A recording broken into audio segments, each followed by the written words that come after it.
The question, what are your specific symptoms of fibromyalgia? They are different for many people and I'm curious. My first fibromyalgia symptom was extreme fatigue.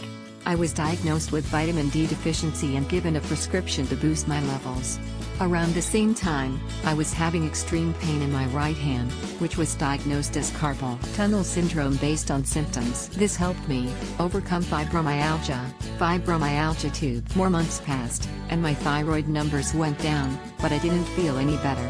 The pain in my hand had migrated up my arm and gotten worse, so I headed to another orthopedist for a second opinion.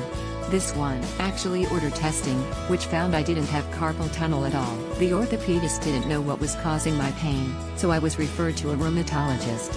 All of my blood work came back normal, and I was diagnosed with fibromyalgia. When I finally had a test, it showed I didn't have overactive bladder. My test result should have been a clue to my urologist that something else was wrong, but he kept treating symptoms without looking for an underlying cause. Last year, I began to feel burning in my feet. I went to a podiatrist who spent 30 seconds looking at my feet and proclaimed I had plantar fasciitis. Over the next 6 months, I had 3 sets of steroid shots in both feet, 3 laser treatments and several weeks of physical therapy.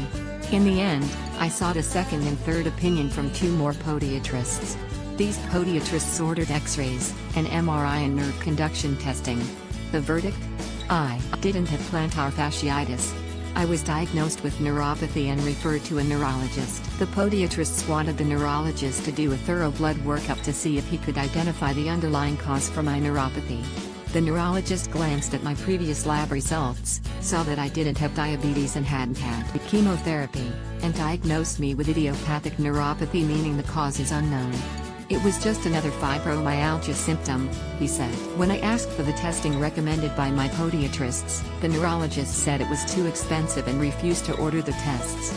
Utterly frustrated, I walked out of his office in tears. But did that happen in your case? Were all of these alternative causes, and many others not listed above, ruled out via proper testing and clinical deduction? I'm focusing on Lyme in my answer to you, BC. That's the most obvious thing it could be, but of course there are other conditions that mimic fibro. Well written, however, I would like to open this up even further.